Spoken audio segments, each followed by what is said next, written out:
जब लग गुरु मिले न साचा, तब लग गुरु करो 10 पांचा।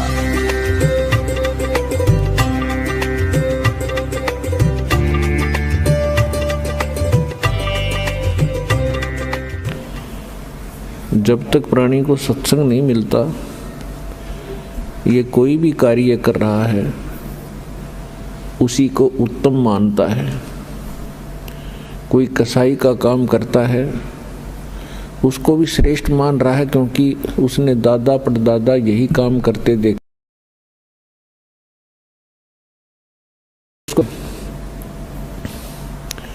इसी प्रकार कोई शराब पीता है तो शराब पीने वाले को भी बुरा नहीं लगता, क्योंकि उसके साथी सभी उसी कार्य को सहर्ष कर रहे होते हैं। इसी प्रकार कोई चोरी करता है तो चोरों का ग्रुप भी भिन्न ही होता है, तो उनके सब के विचार एक जैसे ही होते हैं, इसलिए उनको वो काम बुरा नहीं लगता। सत्संग में आने से परमात्मा का विधान ज्ञान होता है, परमात्मा के नियमों की जानकारी होती है, और फिर इसको पता चलता है कि जो कार्य मैं कर रहा था वो कहाँ तक उचित थे। फिर वो त्यागने की चेष्टा करता है और एक दिन उनसे विमुक्त हो जाता है। ठीक इसी प्रकार सत्संग में आने से हमें एक और ज्ञान होता है। हम कौन हैं, कहां से आए हैं, हमारा उद्देश्य क्या है यहाँ रहने का। ये जीने मरने वाला जो सिस्टम है, सिलसिला है, ये है क्या। आज हम कितना अच्छी तरह अपने बच्चों में, अपने रिश्तेदारों में, भाई बहनों के साथ प्यार से रह रहे हैं। इनमें कितना मोह है, इन्हीं के लिए दिन रात हम प्रयत्न करते रहते हैं। सारा दिन कमाते हैं, रात को भी नहीं सो पाते हैं और टाइम भी करते हैं, और फिर पता नहीं हम रहें या ना रहें, हमारे साथ जो बच्चे भाई बहन माता पिता हैं हमारे साथ है, वो कभी भी जा सकते हैं। फिर हम क्या करते हैं, रोते हैं, बिलखते हैं, उनको याद करते हैं। तो ये बहुत बुरी बात है। हम कितना अच्छी तरह यहाँ रह रहे हैं, फिर मृत्यु होती है, कितना घिनौना कर्म है ये। और फिर भी हम इससे मुक्ति का प्रयत्न नहीं करते, तो हम पत्थर हैं, इंसान नहीं है। अभी तक तो हमें पता ही नहीं चला था कि इसका कोई विकल्प है, इसका एंड भी है। अब परमात्मा ने अपना विधान स्वयं आकर बता दिया। जिसको सूक्ष्म वेद कहते हैं, जिसको तत्व ज्ञान कहते हैं, वो परमात्मा ही बता सकता है। उस परमेश्वर ने स्वयं आकर बता दिया है कि ये लोक ठीक नहीं है, यहाँ का भगवान ये परमात्मा नहीं है। परमात्मा का अर्थ होता है श्रेष्ठ आत्मा। यहाँ का जो मालिक है ये परमात्मा नहीं है। परमात्मा उसे कहते हैं जो कभी किसी को दुख ना दे, केवल सुख ही दे। और भगवान कहते हैं जो भोग्य पदार्थ प्रदान करे। तो परमात्मा तो एक ही है। बाकी कसाई भी भगवान होता, अपने बकरों के लिए उनको खूब सुविधा देता है, चारा चराता है, पानी की व्यवस्था करता है, झोंपड़ी सेट डालकर गर्मी सर्दी से बचाता है। वो उनका भगवान है, लेकिन वो परमात्मा नहीं है, वो श्रेष्ठ आत्मा नहीं है। श्रीमद् भगवत गीता अध्याय नंबर 15 के श्लोक 16 और 17 में 3 पुरुष 3 प्रभु बताए। एक सरपुरुष, सरपुरुष ये स्वयं है, यहाँ का जो मालिक है ब्रह्म है, जिसको काल भी कहते हैं, जिसे ज्योत स्वरूपी निरंजन भी कहते हैं, जो 21 ब्रह्मांड का स्वामी है, प्रभु है, मालिक है। और अक्षर पुरुष है, वो 7 शंख ब्रह्मांड का स्वामी है। और ये दोनों नाशवान हैं। इनके अंतर्गत जितने प्राणी हैं उनकी जन्म और मृत्यु सदा बनी रहेगी। गीता अध्याय नंबर 15 के श्लोक 17 में स्पष्ट किया है कि उत्तम पुरुष है तो अन्य परमात्मा इति उदाहरत है, ये लोकत्रयम् आविश्य विवर्ती अवैश्वर है।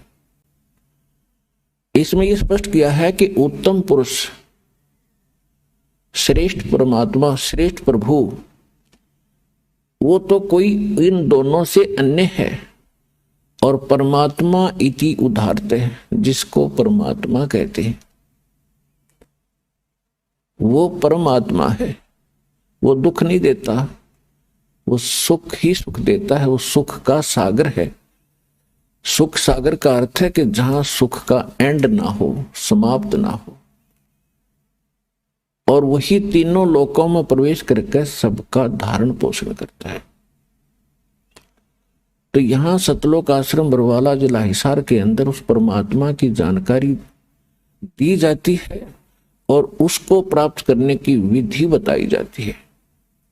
वो परमात्मा, उस परमात्मा की शरण में आने से कबीर भगवान है, वो कबीर परमात्मा है, वो वास्तव में भगवान है, वास्तव में परमात्मा है। और उसकी शरण में आने के उपरांत आपको यहां भी सुख देगा, क्योंकि वो सुख सागर है, वो परमात्मा है, दुख नहीं देता। यदि हम कोई कष्ट उठाते हैं तो अपनी कमजोरी के कारण मर्यादा भंग करके हम अपना कोई हानि कर लेते हैं। नहीं, परमात्मा की शरण में आने के बाद आपको रोज नए सुख होंगे, आपके सब कष्ट निवारण होंगे और अंत में आपको वो स्थान प्राप्त होगा जहां फिर कभी जन्म मृत्यु नहीं होती। इसको सतलोक कहते हैं, सचखंड कहते हैं। वहां आपकी ऐसे ही परिवार होगा, फिर वो कभी मृत्यु में नहीं आएंगे। वहां विकार नहीं है, राग द्वेष नहीं है, वहां केवल सुख ही सुख है। वहां आप पहले रहते थे, वहां आपको बहुत सुख था। उस सुख को छोड़कर आप गफलत करके यहां आ गए इस गंदे लोक में। अब आपको वो सुख याद आते हैं कि काम ना करूं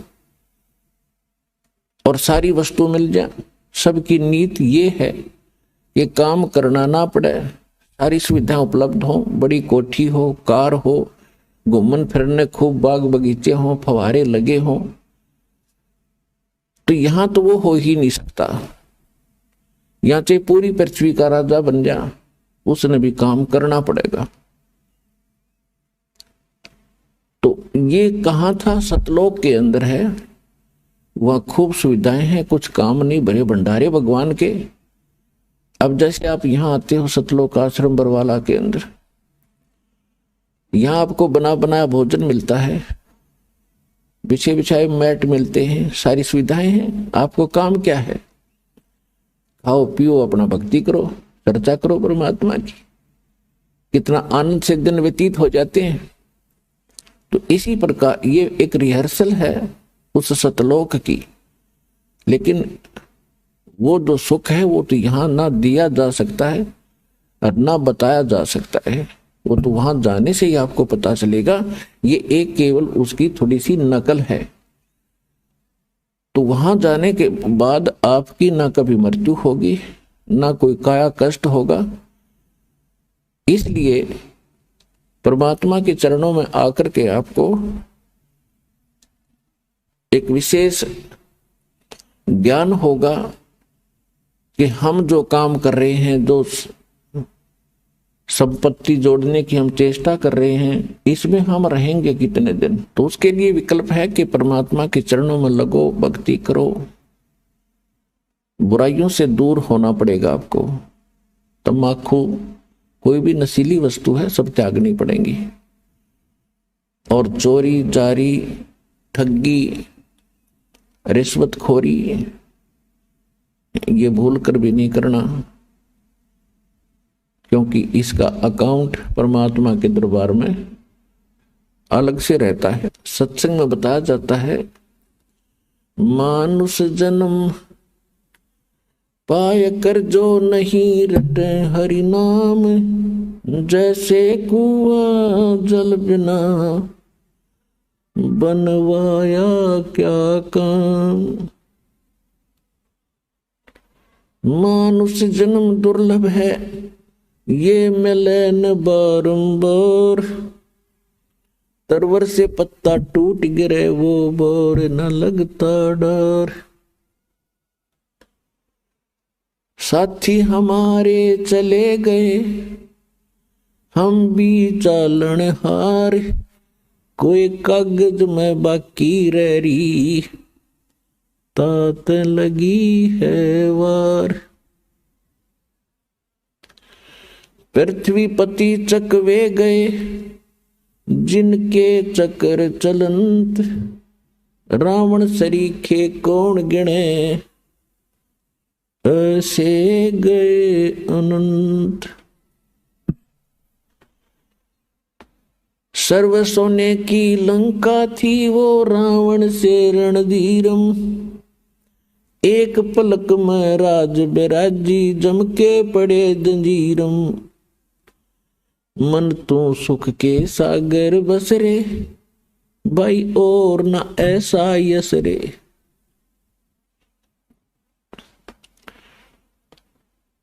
तो याद दिला जाता है कि बोले मानो, ये मनुष्य जीवन ऐसे नहीं प्राप्त होता जैसा आपने सस्ता सा समझ रखा है। ना जाने कितने अन्य प्राणियों के जन्मों को भोग गए, महाकष्ट उठा के एक सु अवसर प्राप्त होता मानव का। और मानव शरीर के अंदर हम क्या करते हैं, बस संतान हो जा भगवान, अच्छी कोठी बंगले हो जा, फिर इनका विवाह हो जावे और फिर इनके संतान हो जा, फिर हम बेशक मर जावे, बस इतना ही काम था। इसका एक विशेष कार्य है। ये कर्म जो आप कर रहे थे बगैर भक्ति के, ये तो पशु पक्षी भी आपसे अच्छी जिम्मेदारी से करते। लेकिन केवल यही काम मनुष्य का नहीं, इसके पैरेलल एक काम और है जो सत्संग में आने से ज्ञान होता है। अपने आत्माओं जैसे ये नकली संत भी सत्संग करते हैं, मिलता जुलता ज्ञान भी लगभग बता देते हैं कि भक्ति करो नहीं तो दुख हो जाएगा, लेकिन उनके पास समाधान नहीं है। तो वो सत्संग सुनना या ना सुनना बराबर है। अब जैसे किसी ने बता दिया कि आपको ये बीमारी है, आपको भी पता लग गया, बताने वाले ने बता दिया, तो समाधान उसके पास है नहीं, तो क्या यूज हुआ ये बताने का कि आपको ये रोग है। तो जो डॉक्टर होगा वो बीमारी भी बताओगा, उपचार भी करेगा। तो आज तक या तो स्वयं परमात्मा आए थे जो कंप्लीट कोर्स लिए थे, और उन्होंने कुछ महापुरुषों को ये ज्ञान भी दिया था, नाम भी दिया था, समाधान भी दिया था, लेकिन उन महापुरुषों को मना कर दिया था कि अभी इस वास्तविक भक्ति विधि को और इस तत्व ज्ञान को, मूल ज्ञान को अभी सार्वजनिक नहीं करना। क्यों नहीं करना? तो धर्मदास नाम के एक बड़े महापुरुष हुए थे, परमात्मा उनको आकर मिले थे जैसा भगवान की लीला में लिखा है।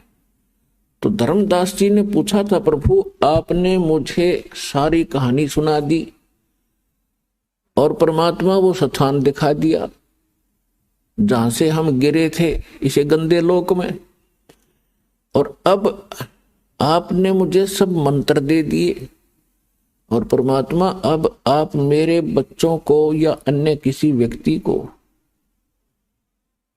ये नाम देने के लिए मना कर रहे हो, इसका कारण क्या है? आपका दास जानना चाहता है। तब परमात्मा ने कहा था, धर्मदास ये गंदा लोक है, यहाँ का भगवान बहुत निकम्मा है, ये परमात्मा नहीं है, ये छल कपट करके जीव को यहाँ फंसाई बैठे है। और ये जितने भी प्राणी इसके लोक में हैं ये सब अपनी गलती से बालकपन में यहां फंसे हैं। अब इनको इसने इतना मिसगाइड कर दिया है, इतना भ्रमित कर दिया है कि इनको समझाना मेरे लिए बड़ा दूभर हो गया है। और अब इसने ऐसा मोर्चा डांट दिया कि असली भगवान का तो नामो निशान मिटा दिया। और बाकी सारी चाहे को कैसी पूजा करता है बड़ी खुशी से करता रहो, कोई प्रॉब्लम नहीं। कहीं तीर्थ पर जाओ, कोई व्रत रखो, कोई मंदिर पूजो, मस्जिद पूजो, गुरुद्वारा पूजो, चर्च में जाओ, या कहीं 4 ईंट लगा के वो मत्था टेकते रहो, या कोई घोर तप कर लो। वो साधना इसने समाप्त कर दी जिससे मोक्ष होगा। और इस काल भगवान ने अपने दूत भेज रखे हैं ये संत बना के। ये मेरे बच्चे हैं सभी, ये संत भी मेरे बच्चे हैं, मेरी आत्मा है, और श्रोता भी मेरी आत्मा है। लेकिन अब ये इतने भ्रमित हो गए, काल के हाथों पड़ गए। अब यो इनको नाच नचा रहा है, इनकी पूंजी का नाश करवा रहा है। जो संत या कोई नेता, राजनेता, कोई मंत्री, प्रधानमंत्री, राष्ट्रपति बनते हैं, ये पिछले जन्म के बहुत घने पुण्यकर्मी प्राणी होते हैं। जैसे इन्वर्टर की बैटरी चार्ज कर रखी हो और वो पूरी चार्ज है, तो वो चार्ज है, तो वो आगे चार्जर नहीं भी लगा है, हटा दिया गया है, तो भी वो अपना काम प्रॉपर कर रही है। पंखे भी चल रहे हैं, ट्यूब भी जग रही है, और भी जो उसके सत्र का काम वो पूरा कर रहा है। लेकिन यदि आगे उसको चार्ज नहीं किया जाता है, चार्जर गलत लगा रखा है, सही स्थान में चार्जर नहीं लगा है, जिसमें लाइट है, वैसे को चार्जर लगा भी दिखता हो, तो बैटरी चार्ज नहीं हो रही। और जिस समय वो बैटरी समाप्त होगी, डिस्चार्ज हो जाएगी, फिर सब सुविधाएं एकदम समाप्त हो जाएगी। तो ये जितने संत बने हुए हैं, बने हैं या पैसे वाले सेठ बने हैं, ये पिछले जन्म जन्मांतर के बहुत घने पुण्यकर्मी प्राणी हैं। और अब इनके पुण्यों का नाश करवा रहा है ये काल। इनकी महिमा बना दी, लोग सलूट मारे हैं, गुरुजी बन गए, क्योंकि श्रद्धालु तो उसको गुरु मान बैठा है। गुरु के प्रति जो आस्था है वो तो एक विशेष होया करती है। लेकिन एक यदि कोई व्यक्ति गधे के ऊपर आस्था लगा ले कि या गाय हर बाल्टी भरेगी दूध की, वो तो मूत की तो भर सके है, दूध की नहीं उसके पास।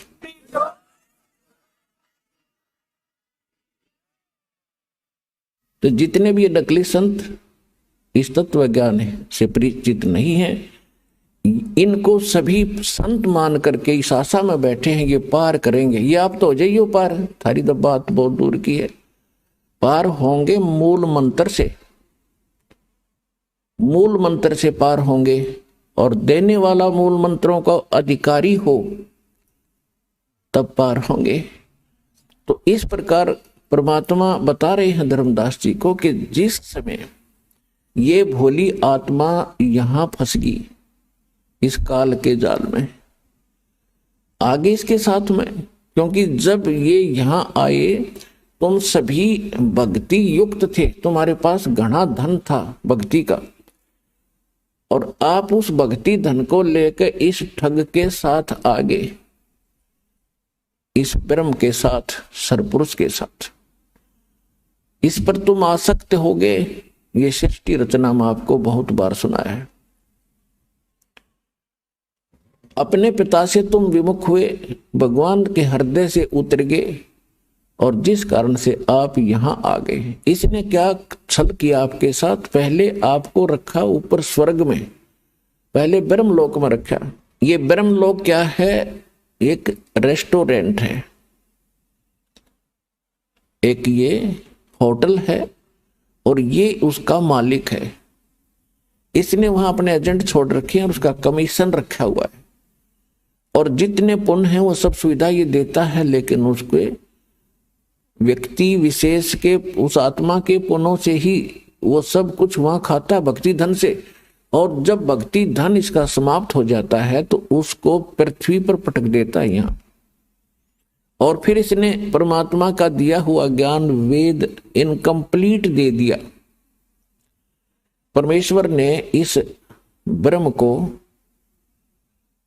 कंप्लीट स्पिरिचुअल नॉलेज दिया था ताकि मेरे बच्चों को ये सारा ज्ञान बता दे, ये भक्ति करके फिर आ जाए वापस। इसने जब ये परमात्मा का ज्ञान प्राप्त हुआ, इसको परमात्मा ने, कबीर परमेश्वर जी ने इस काल भगवान के अंतःकरण में, इसकी आत्मा में ये कंप्लीट स्पिरिचुअल नॉलेज डाल दिया था जिसको तत्व ज्ञान कहते हैं।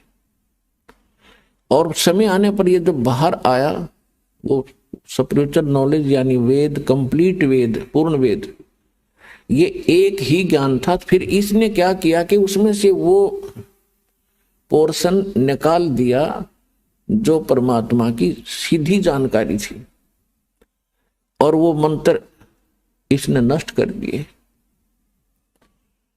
इसने केवल ये 4 वेद रख लिए जिसमें महिमा तो परमात्मा की कंप्लीट है, लेकिन वे ऑफ वर्शिप, परमात्मा की पूजा का जो मार्ग है वो केवल ब्रह्म तक का है। ओम नाम का जाप लिखा है यजुर्वेद अध्याय नंबर 40 के मंत्र 15 में। वायु अनिलम अमृतम भस्मांतम शरीरम अथितम भस्मांतम शरीरम ओम कर्तु समर किलबे समर और कर्तुम समर। ओम नाम का जाप काम करते करते सेवन करो, विशेष श्रद्धा के साथ सेवन करो, मनुष्य जीवन का मूल कर्तव्य जानकर इस नाम का जाप करो। फिर 40वें अध्याय के 17वें श्लोक में बताया गया है कि वो परमात्मा जो पूर्ण परमात्मा वो तो गुप्त है, उसकी जानकारी ये नहीं रखता क्योंकि ये बताना नहीं चाहता। और ये वेद ज्ञान फिर ये बता रहा है कि मेरा ओम नाम है और इसकी भक्ति करो। यही ज्ञान चारों वेदों वाला निष्कर्ष श्रीमद् भगवत गीता के अंदर ज्ञान है। 8वें अध्याय के 13वें श्लोक में इसमें भी स्पष्ट किया है कि ओम इति एकाक्षरम ब्रह्म व्यवहारण माम अनुसमरण ये प्रयाति तजन देहम सयाति परमाम गतिम। मुझ ब्रह्म का केवल एक ओम मंत्र है, उच्चारण करके सिमरन करता हुआ जो शरीर छोड़कर जाता है, ओम से मिलने वाली जो गति है वो परम गति इससे हो जाएगी। वो क्या है? ओम नाम का जाप ब्रह्म का है, ब्रह्म के पुजारी ब्रह्मलोक में जाते हैं। 8वें अध्याय के 16वें श्लोक में स्पष्ट किया है कि ब्रह्मलोक में गए हुए प्राणी भी फिर जन्म मृत्यु मारते हैं। इसलिए गीता ज्ञानदाता ने 18वें अध्याय के 62वें श्लोक में कहा है कि अर्जुन तू सर्वभाव से उस परमेश्वर की शरण में जा, उसकी कृपा से तू परम शांति को और सनातन परम धाम को प्राप्त होगा।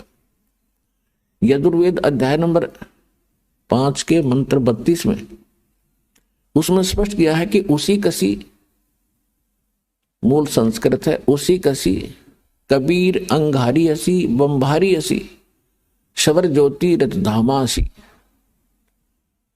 कबीर उसी कसी का अर्थ है जो पूर्ण शांतिदायक है, जो परम शांति देने वाला है। कबीर अंगारी असी वो पापों का नाशक, पाप नाशक शब्द पापों का नाश करने वाला, पापों का शत्रु वो कबीर देव है, कबीर परमेश्वर है। बंभारी असी बंधनों का शत्रु, अरी माने शत्रु, बंबर माने बंधन। तो कर्मों के बंधन से हम यहाँ जकड़े पड़े हैं और कर्म के बंधन को केवल कबीर परमात्मा ही काट सकता है। और वो कहाँ रहता है? वो सतलोक में रहता है। अब गीता अध्याय नंबर 15 के श्लोक 17 में जो स्पष्ट किया है कि वो गीता ज्ञानदाता जो कह रहा है 18वें अध्याय के 62वें श्लोक में कि उसकी शरण में जा, उस परमेश्वर की शरण में जा, उसकी कृपा से तू परम शांति को, सनातन परम धाम को प्राप्त होगा। तो वो परमात्मा वो है जो गीता अध्याय नंबर 15 के श्लोक 17 में बताया है कि उत्तम पुरुष है तू अन्य परमात्मा इति उदाहरत है, यह लोकतरम आविष्य विभृति अवैश्वर है। गीता अध्याय नंबर 7 के श्लोक 29 में गीता ज्ञानदाता कह रहा है अर्जुन को कि जो मेरे ज्ञान को आश्रय कर लेगा, वो क्या बताना चाहता है। चौथे अध्याय के गीता में 32 और 34 श्लोक का निष्कर्ष है कि परमात्मा स्वयं आकर के विस्तार के साथ यज्ञों यानी धार्मिक अनुष्ठानों की जानकारी स्वयं देते हैं और उसको तत्व ज्ञान कहते हैं। वो अपने मुख कमल से बोलते हैं। वो सच्चिदानंद घन ब्रह्म की वाणी जो है वो तत्व ज्ञान होता है। चौथे अध्याय के 34वें श्लोक में ये स्पष्ट करता है कि मैं उससे परिचित नहीं हूं, उसके लिए तू तत्वदर्शी संतों की खोज कर और उनको दंडवत प्रणाम करने से, कपट छोड़कर उनकी सेवा करने से वो तत्वदर्शी संत तुझे उस तत्व ज्ञान का उपदेश करेंगे। और 7वें अध्याय के 29वें श्लोक में अब ये कह रहा है कि मेरे इस ज्ञान को जो धारण कर लेगा, स्वीकार कर लेगा, इसके आधार से जो मेरे ज्ञान को आश्रय कर लेता है तो फिर उसको तत्वदर्शी संत मिल जाते हैं खोज करने पर। तो वो व्यक्ति जरा और मरण से, जरामीन वृद्ध अवस्था का दुख और मरण माने मृत्यु के कष्ट से छूटने का ही प्रयत्न करते हैं। जिनको तत्व ज्ञान हो जाता है, तत्वदर्शी संत मिल जाते हैं, फिर उनकी आस्था इस गंदे लोक से हट जाती है। यहाँ की इच्छाओं से वो मन हटा लेता है और वो फिर क्या करता है, वो जरा और मरण से छूटने के लिए ही प्रयत्न करते हैं। तो वो क्यों करते हैं? क्योंकि वे संपूर्ण अध्यात्म से और सभी कर्मों से और उस तत्व ब्रह्म से परिचित हो जाते हैं। तत्व ब्रह्म, ब्रह्म माने भगवान, लेकिन ये जो ब्रह्म है यहाँ का ये सर्वब्रह्म है, सर्वपुरुष है और वो परम अक्षर ब्रह्म है, वो अविनाशी परमात्मा है। तो अर्जुन ने गीता अध्याय नंबर 1 में प्रश्न किया, 8वें अध्याय के 1 में प्रश्न किया मंत्र में कि किम तत्ब्रह्म और किम अध्यात्म किम कर्म पुरुषोत्तम। वो तत्ब्रह्म क्या है भाई, जिसको जानने के बाद व्यक्ति यहाँ की कोई इच्छा नहीं रखता और केवल जरा और मरण से छूटने का ही प्रयत्न करता है। वो किम तत्ब्रह्म, वो तत्ब्रह्म क्या है और क्या कर्म है और अध्यात्म किसे कहते हैं। गीता ज्ञानदाता ने 8वें अध्याय के 3 श्लोक में कहा कि वो परम अक्षर ब्रह्म है। वो परम अक्षर ब्रह्म है, ये स्वयं ब्रह्म है और वो परम अक्षर ब्रह्म है, उसको सच्चिदानंद घन ब्रह्म भी कहते हैं। तो इस प्रकार हमें ज्ञान हुआ कि और परमात्मा है जो हमें सुख देता है। तो धर्मदास जी को परमात्मा बता रहे हैं कि सबसे जब ये दुखी हुए, क्योंकि स्वर्ग में तो इनको मिलता जुलता सा सुख लगा सतलोक का, जब आप यहां आए तो सतलोक से जब नीचे आए तो ब्रह्मलोक में मिलता जुलता सा तुम्हें राहत मिल रही थी। और जब तुम्हारी पूंजी समाप्त होगी, तुम होगे कंगाल, तो पटक दिए पृथ्वी पर कि फिर धन जोड़ो और फिर आओ यहां पर, फिर तुम्हें कुछ समय सुख मिलेगा। अब ये स्वर्ग और ये महास्वर्ग जिसको ब्रह्मलोक कहते हैं उसको महास्वर्ग कहते हैं। ये तो ऐसे हैं जैसे रेस्टोरेंट होते हैं, जैसे हरियाणा, पंजाब, राजस्थान, उत्तर प्रदेश, मध्य प्रदेश आदि इन राज्यों में गर्मियों के मौसम में बहुत गर्मी पड़ती है और जो सेठ साहूकार कुछ व्यक्ति जिनके पास घना धन हो जा, वो क्या करते हैं, जब इधर चले जाते हैं कुल्लू, मनाली, शिमला के अंदर गर्मियों का समय व्यतीत करने के लिए, वहां ठंडा क्षेत्र है, तो वहां क्या करते हैं, एक होटल में कमरा किराए पर लेते हैं, सारा उस होटल में खाना खाते हैं। तो वहां उनको जो पूंजी ले जाते हैं 50-60 हजार रुपए, तो वो उनकी पूंजी वहां खत्म हो रही है, वो सुख अवश्य प्राप्त कर रहे हैं। और जब उनकी वह धन समाप्त हो जाएगा उनको फिर से कर्म क्षेत्र में आना पड़ता है। और अगले वर्ष हो सकता है इतनी पूंजी ना बचे कि हम होटल में जा सके 2 महीने 3 महीने काटने के लिए, मई जून जुलाई के, तो फिर वहीं पड़ा रहना पड़ेगा उसको। तो ऐसे यहाँ के स्वर्ग महास्वर्ग बताए हैं।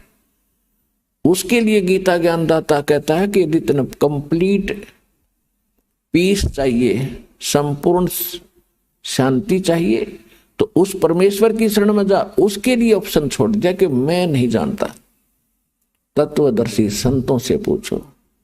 तो ये दास रामपाल दास है, वो तत्वदर्शी संत इस विश्व में।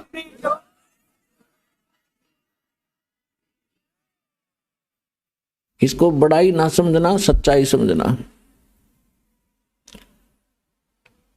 और इसको प्राप्त करके अपना कल्याण कराओ बच्चों। बहुत योग्य हो गया, अपने यहाँ भटकते हैं।